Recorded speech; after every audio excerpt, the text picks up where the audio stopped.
അവരെങ്ങോട്ടാ പോയത്? ദേ ആ ഭാഗത്തേക്കാ പോയത്. ആലോചിച്ച് നിൽക്കാനൊന്നും സമയമില്ല മോളിക്കുട്ടി. നീ വേഗം വണ്ടി എടുത്തേ. അവക്ക് എന്തേലും സംഭവിച്ചു പോയാലേ പ്രശ്നം. നാശം പിടിച്ചവള്. അവളെ കണ്ടാലേ അന്നത്തെ ദിവസം പോക്കാം. നീ വേഗം വണ്ടി എടുത്തേ.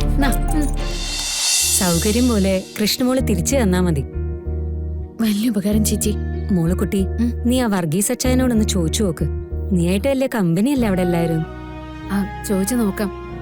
ഇന്നലെ അവിടെ എന്തോ കുടുംബ പ്രശ്നമൊക്കെ ഉണ്ടായല്ലോ, അതാ ഞാൻ മടിച്ചത്. അതൊന്നും നീ നോക്കണ്ട, അത്യാവശ്യമാണെന്നൊന്ന് പറഞ്ഞു നോക്ക്. ശരി ചേച്ചി, എങ്കിൽ ഞങ്ങൾ പോയി. ശരി ശരി. എന്ന്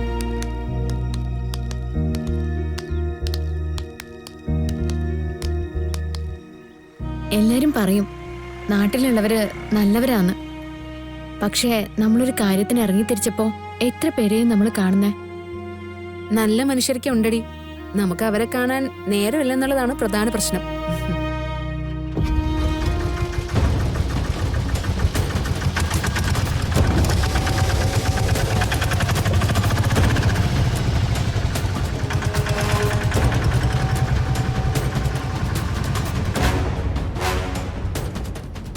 മോളിക്കുട്ടി, കൃഷ്ണ, രണ്ടിനെ ഞാൻ തീർക്കും.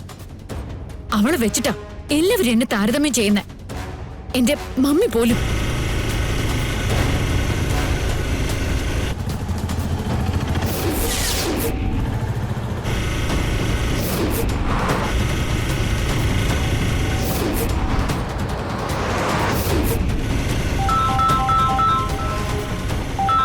മോളിക്കുട്ടി, ഗാഥ വീണ്ടും വിളിക്കുന്നുണ്ട്. ഒന്നുകിലെ ഫോണ് കട്ടി, അല്ലെങ്കിലേ എടുത്ത് നാലും നല്ല വർത്താനം പറയണം. ഹലോ, നീയൊക്കെ എവിടെയാടി? ഞാൻ നിന്നെ കാണാൻ വന്നോണ്ടിരിക്കാം. എന്തായാലും നിങ്ങളൊക്കെ എന്നെ വെല്ലുവിളിച്ചതല്ലേ. വെല്ലുവിളി കേട്ട് ഒളിച്ചോടുന്നവളല്ല ഗാഥ ശ്രീനിവാസ്. ഗാഥ, ഞാൻ പറയുന്നതൊന്നും മനസ്സിലാക്ക്.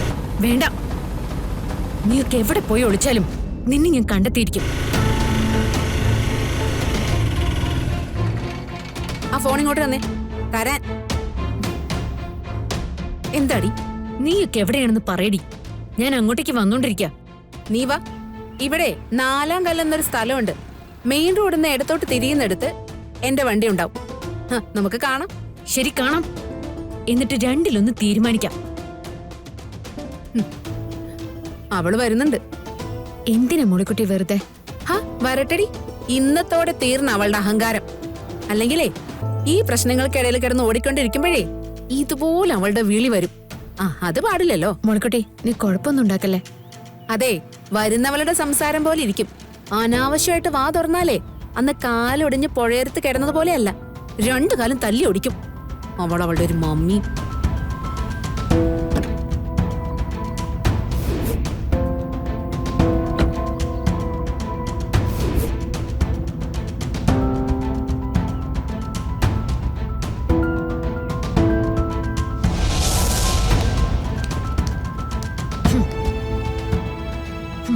നീ എന്താടി എന്റെ മമ്മി എന്നെ കുറിച്ച് പറഞ്ഞേ? അത് നീ വ്യക്തമായിട്ട് കേട്ടതല്ലേ. നിനക്ക് ധൈര്യമുണ്ടോ എന്റെ മുഖത്ത് നോക്കി അതൊന്നുകൂടെ പറയാൻ? ഗാഥ, വെറുതെ പ്രശ്നം ഉണ്ടാക്കണ്ട. നീ വിചാരിക്കുന്ന പോലെയൊന്നുമല്ല. ഞങ്ങള് വേറൊരു ടെൻഷനില്ല. എന്റെ കാര്യം പരിഹരിച്ചിട്ട് മതി നിന്റെയൊക്കെ ടെൻഷൻ പരിഹരിക്കുന്നത്. നിനക്ക് എന്താണ് കേൾക്കേണ്ടത്? ഞാൻ നിന്നെ നിന്റെ മമ്മിയെ കുറിച്ച് പറഞ്ഞത് മുഖത്ത് നോക്കി പറയണമെന്നല്ലേ നീ പറഞ്ഞത്? എന്നാലേ കേട്ടോ, നിന്റെ മമ്മയുണ്ടല്ലോ, സിതാര ശ്രീനിവാസൻ, അവരെ കുറിച്ച് നീ എന്തൊക്കെ കഴിവുകളുണ്ടെന്ന് പറഞ്ഞാലും സ്വന്തം മോളെ നേരെ ചൊവ്വെ വളർത്താൻ കഴിയാത്ത ഒരു കഴിവുകെട്ട സ്ത്രീയാ അവര്. പിന്നെ നിന്റെ കാര്യം, കാശുള്ള കുടുംബത്തില് ജനിച്ചതിന്റെ പേരിലെ നാട്ടുകാരെ മുഴുവൻ ഭരിക്കാൻ ഇറങ്ങിക്കോളാന്ന് തീരുമാനിക്കുന്ന ചില വൃത്തികെട്ട ജന്മങ്ങള്, അക്കൂട്ടത്തിൽ ഒരുത്തി. അതിലപ്പുറം ഗാഥാ ശ്രീനിവാസൻ ഒരു ചുക്കുമല്ല.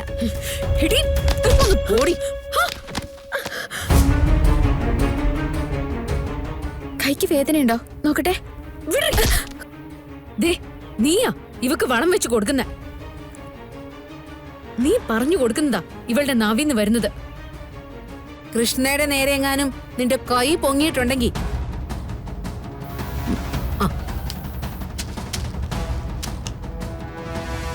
പൊന്നുമോളെ, അവള് കാണിക്കുന്ന സ്നേഹവും ബഹുമാനമൊന്നും ഞാൻ കാണിക്കില്ല.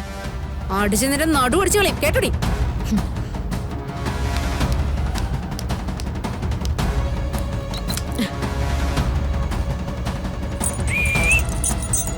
എടി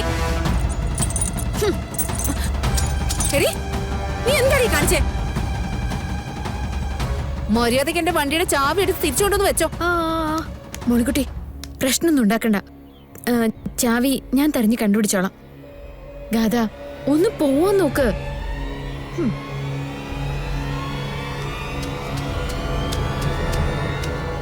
ഇപ്പതേ ഞാൻ ചാവി എടുത്തെറിഞ്ഞതേ ഉള്ളൂ. ഇനി എന്നോട് അഹങ്കാരം പറയാൻ നിന്റെ നാവ് പൊങ്ങിയോ ദേ ഇത് ഞാനങ്ങ് കത്തിക്കും. എടി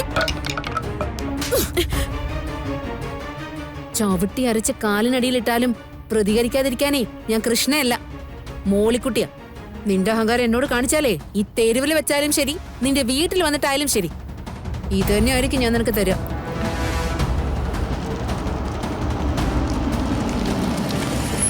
നീ എന്നെ തല്ലിയല്ലേ?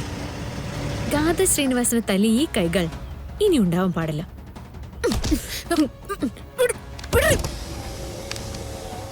ഇപ്പൊ വിടാലോ? വിടാലോ വിടാലോ പറഞ്ഞു. അവളെ നേരത്തെ കണ്ടപ്പോ ഈ ഡ്രസ് അല്ലായിരുന്നല്ലോ. അതൊക്കെ എന്തിനാ നമ്മൾ അറിയുന്നേ? അവള് ചിലപ്പോ വേഷം മാറിയിട്ടുണ്ടാവും. നമുക്ക് അവളെയല്ലേ വേണ്ടത്. ഇറങ്ങി പോക്കടാ.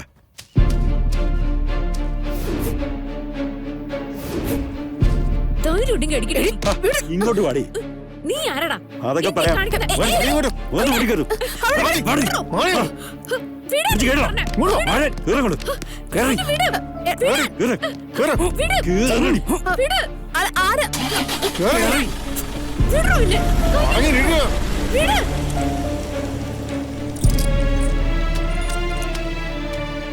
മോളിക്കുട്ടി ഗാഥ എവിടെ? എടി അവളെ ആരോ വന്ന് പിടിച്ചോണ്ട് പോയി. അവർ കുറെ ആളുകളുണ്ടായിരുന്നു. അയ്യോ എന്റെ ഈശ്വര, എന്തൊക്കെ ഇവിടെ നടക്കുന്നേ? അവരെങ്ങോട്ടാ പോയത്? ദേ ആ ഭാഗത്തേക്കാ പോയത്. ആലോചിച്ച് നിൽക്കാനൊന്നും സമയമില്ല മോളിക്കുട്ടി. നീ വേഗം വണ്ടി എടുത്തേ. അവക്ക് എന്തേലും സംഭവിച്ചു പോയാലേ പ്രശ്നം. നാശം പിടിച്ചവള്. അവളെ കണ്ടാലേ അന്നത്തെ ദിവസം പോക്കാം. നീ വേഗം വണ്ടി എടുത്തേ.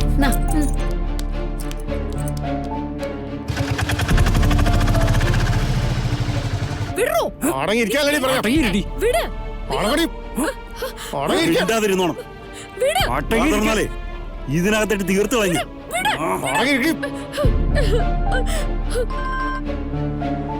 ഹലോ സാറേ, അവള് നമ്മുടെ കസ്റ്റഡിയിലുണ്ട്. Very good.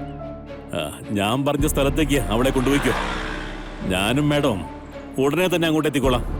എന്നിട്ട് തീരുമാനിക്കാം അവളുടെ ഭാവി. ഇവള് പരസ്പര ബന്ധമില്ലാത്ത കാര്യങ്ങളാണ് വിളിച്ചു പറയുന്നത് സാറേ. അതൊന്നും കാര്യാക്കണ്ട. അവളെ എല്ലാ അടവുകളും പായറ്റാൻ അറിയുന്നവളാ. സൂക്ഷിക്കണം.